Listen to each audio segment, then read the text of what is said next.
थे डॉक्टर रवि सिंह इस बीच मेरे साथ जुड़ चुके हैं, उनसे जरा करते हैं बातचीत। और रवि सर बहुत बहुत शुक्रिया, first of all thank you very much. Ravi sir आप से सीख सीख के हमको भी समझ में आ रहा है कि थोड़ा मल्टी टैलेंटेड होना चाहिए। तो हमने क्या है ना, क्रिप्टो का शो भी आज शुरू कर रहे हैं। 11:30 बजे क्रिप्टो का शो हम आज शुरू करने वाले हैं और इसमें 2 क्रिप्टो के मेहमान भी आज अपने अपने साथ हम रखेंगे। तो हमने क्या किया कि 11:30 बजे तक तो मार्केट और ठीक आधा घंटा फिर क्रिप्टो के अंदर भी करें, क्योंकि बहुत बड़े बड़े कट लग रहे हैं, एक एक दिन के अंदर 10-10% के कट आपको लगते हुए दिख रहे हैं। तो ये सब चीजें आपको दिख रही होंगी। तो इसी भी हम आज 11:30 बजे एक शो भी करने वाले हैं, क्रिप्टो की क्लास।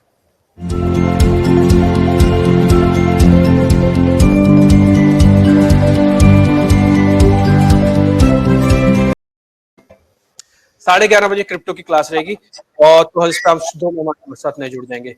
डॉक्टर रवि, अब मैं आपसे सीधा आता हूं जरा पहले मार्केट्स पे और एक पॉइंट पे। कल जब 5 बजे प्रधानमंत्री को बोलना था ना, तो सभी लोग ये सोच रहे थे कि शायद कुछ अलग से बोलेंगे, लेकिन वो स्टैंडर्ड डिस्क्लोजर बहुत साफ था उनका। उनको पता था कि वो दवाई के ऊपर बोलेंगे, वो इंजेक्शंस के ऊपर बोलेंगे और जो अनलॉक हो रहे हैं कई स्टेट्स उसके प्रोटोकॉल के बारे में बोलेंगे। इसके इतर उन्होंने फाइनेंस से जुड़ा हुआ कुछ खास बड़ी बात नहीं बोली है। कुछ बोल सकती हैं निर्मला जी, जो हमारी वित्त मंत्री हैं? अब तो खैर उनका नाम भी भूल जाते हैं कई बार। अब तो ऐसा लगता है सिर्फ देश के सिर्फ प्रधानमंत्री ही है सब कुछ, तो निर्मला जी को तो नाम भी भूल जाते हैं। वो कुछ बोल सकती हैं मैडम? देखिए, बोलने को तो इस समय बहुत कुछ बोल रही है और बोल सकती है, लेकिन मार्केट उस चीज पे इतना ज्यादा शायद कंसीडर नहीं कर रहा। और अगर कंसीडर कर रहा होता तो शायद आज का जो डाउन ट्रेंड है वो थोड़ा सा अप ट्रेंड की तरफ होता। इसलिए स्टॉक स्पेसिफिक जो स्टॉक के फंडामेंटल है, हमें उस पर ट्रस्ट करना चाहिए। हालांकि सीतारमण जी कोशिश यही करेंगे कि किसी भी तरीके से थोड़ा सा लिक्विडिटी और इनपुट यहाँ पर बढ़ाया जाए, लेकिन उनका जो जीएसटी करेक्शन है, जो आरबीआई के पास जो अथॉरिटी थी, वो भी अब काफी हद तक जो है वो इनपुट हो चुकी है और उसका इम्पैक्ट भी मार्केट में पॉजिटिव रहा है। तो अभी आज के अनाउंसमेंट में इतना कुछ शामिल नहीं हो रहा, लेकिन मुझे लगता है कि थोड़ा सा यहाँ पर लिक्विडिटी बढ़ाने के लिए जरूर बताया जा सकता है। ठीक है, शायद हो सकता है लिक्विडिटी को लेकर कुछ मैडम बात रखें, और हम उम्मीद भी करते हैं कि होनी भी चाहिए। अर्थव्यवस्था को पटरी पे लाने के लिए सरकार का ये नैतिक फर्ज भी बनता है, थोड़ा और तेजी से आगे आए, कम से कम बयान तो जरूर दें। अच्छा रवि सर, मैं 1-2 पॉइंट सर आपसे पता करना चाहता हूँ। एक तो आपको बैंकिंग पे अभी भी कितना ट्रस्ट है, ये तो सेक्टर की बात हुई। उसके अंदर एक शेयर है पीएनबी, क्या उसको हम ले सकते हैं कि नहीं ले सकते? ये 2 क्वेश्चन है बिल्कुल सीधे सीधे। बैंकिंग पे कितना ट्रस्ट है और पीएनबी ले सकते हैं कि नहीं ले सकते? मैं उससे पहले डिम्पी जी, अगर आपकी इजाजत हो तो, चूंकि आपने क्रिप्टो करेंसी की बात की, तो सबसे पहले आज बिटकॉइन का एक अपडेट दे देते हैं दर्शकों को। बता दीजिए सर, बिल्कुल बताइए फिर तो। देखिए, बिटकॉइन इस समय चल रहा है यूएसडी वाला 32,875 पर, और इसमें आपने 39,000 से इंट्राडे में डाउन ट्रेंड देखा है। और अभी आप चर्चा कर रहे थे, तो मैं यही कहूंगा कि फिलहाल अभी बिटकॉइन से थोड़ी दूरी बनाकर रखनी चाहिए, क्योंकि यहाँ पर अभी गोल्ड स्ट्रांग हो रहा है, तो बिटकॉइन के स्ट्रांग होने के चांसेस थोड़े से कम हैं। और 32,000 का लेवल यानी कि 900 पॉइंट, यहां से 2% और भी गिरावट मिनिमम देखने को मिल सकती है। तो सबसे पहले तो बिटकॉइन का अपडेट है। दूसरा,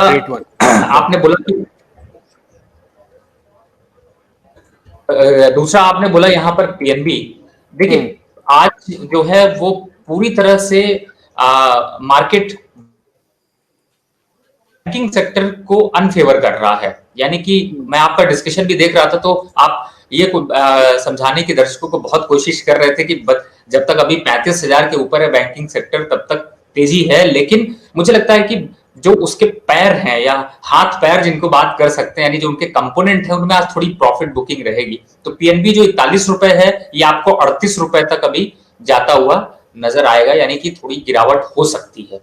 ठीक है, तो पीएनबी में जल्दबाजी ना करें, अब इसको रखें, बिल्कुल रखिए। लेकिन और एवरेज भी अगर करना है तो 38 रुपए के पास एक बार आप जरूर अपडेट लें। और ऐसा नहीं है, ये स्टॉक ऐसा नहीं है एक दिन में 50 रुपए हो जाएगा या फिर एक दिन में वापिस से 30 रुपए हो जाएगा।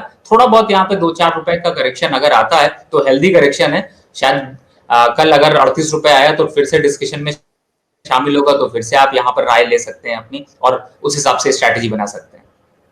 ठीक है, डन, इंटरेस्टिंग। अच्छा सर, आज एक पिरामिड एंटरप्राइजेस नाम की कंपनी है, मुकेश अंबानी जी के समधी हैं, तो ये कंपनी ठीक लग रही है आपको? यहाँ पे कुछ पोजीशंस बनानी चाहिए, क्योंकि पता नहीं ऐसा क्यों हो रहा है। पिरामिड की हालत भी कुछ कुछ वैसी हो गई जैसे कि मुकेश अंबानी जी के शेयर्स होते हैं, कि जब जब बाजार के अंदर गिरावट आ रही है तो इन शेयर्स के अंदर तेजी आ रही होती है। आज आप देखो बाजार के अंदर कमजोरी है, ये शेयर अपने आप में 4% ऊपर है। पिछले हफ्ते से बाजार एक रेंज में है, लेकिन ये शेयर अपने आप को कंसोलिडेट करके नए ब्रेकआउट्स पे है।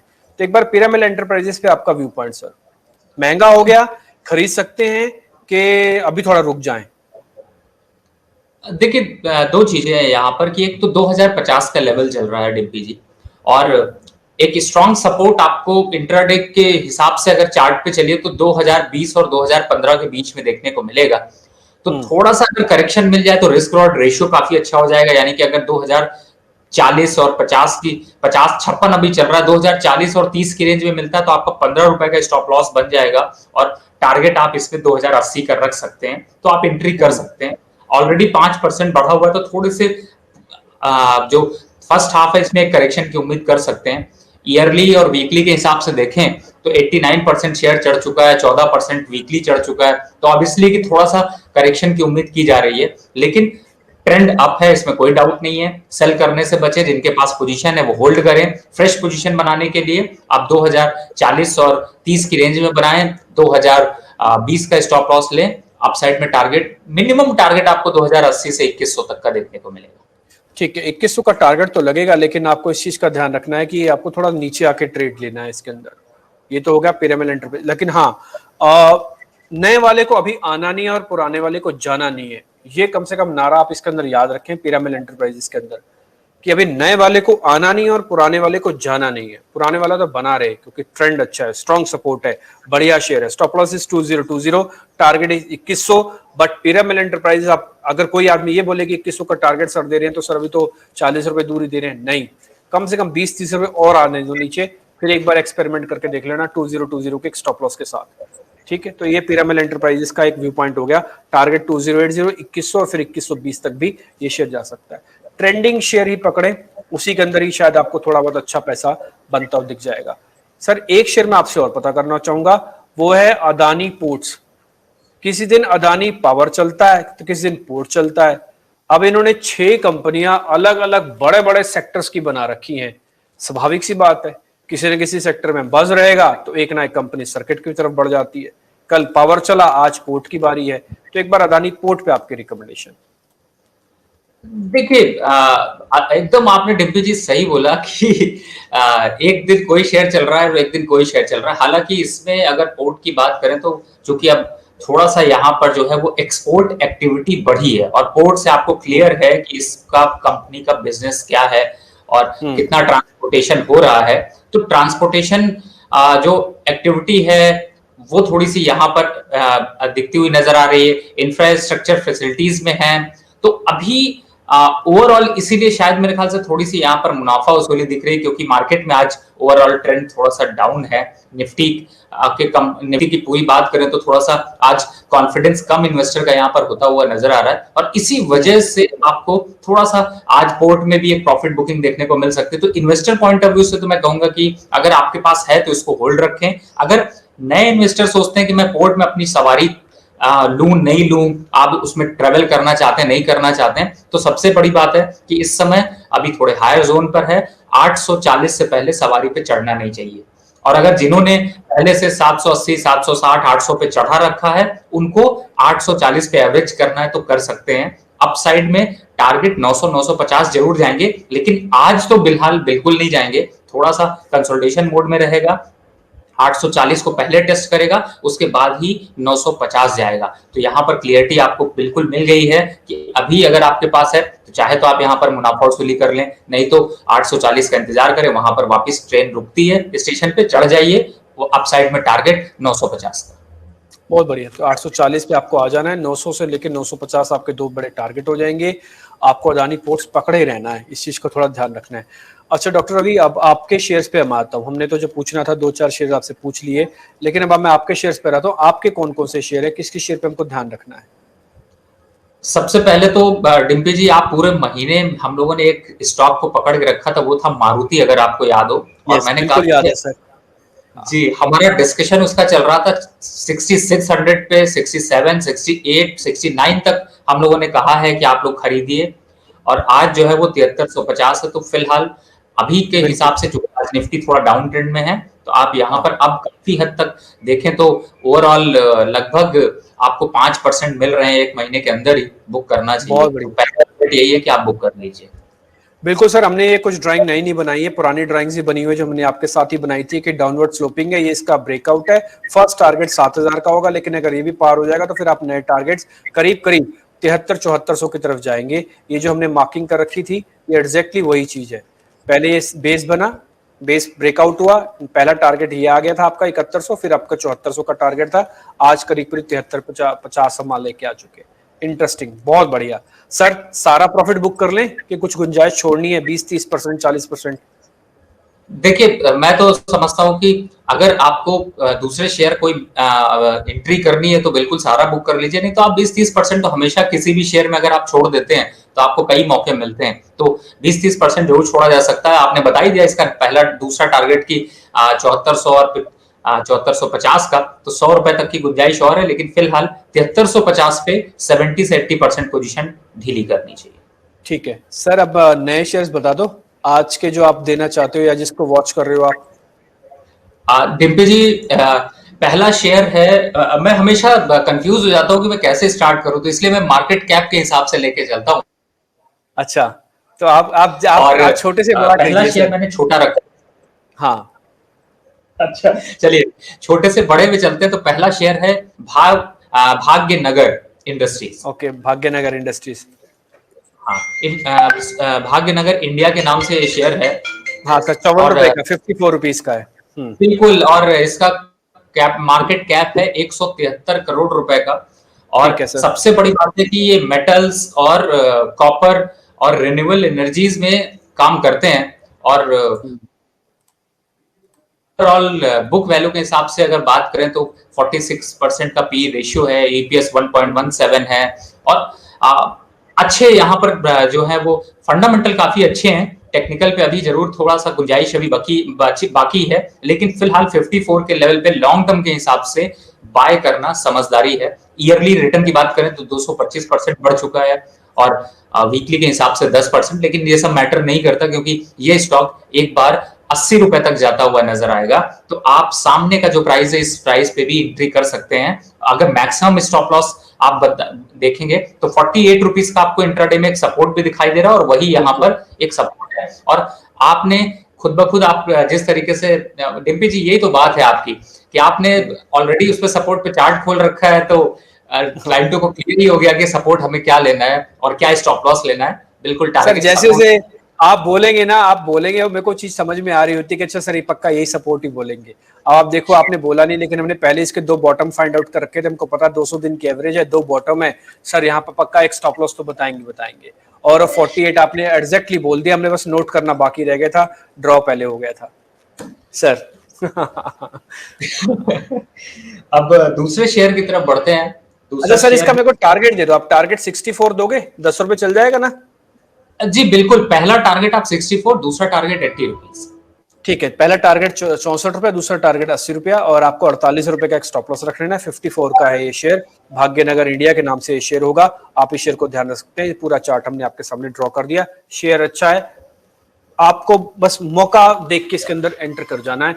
1-2 रुपए आगे नीचे कर लेंगे तो और अच्छा रिस्क रिवॉर्ड हो जाएगा, क्योंकि 48 का स्टॉप लॉस है। मान लो 52 तक आ गया तो जाएंगे 4 रुपए और आएंगे 12 रुपए। 1:3 का रेशियो तो वैसे ही आ गया, वो तो भी पहले टारगेट का है।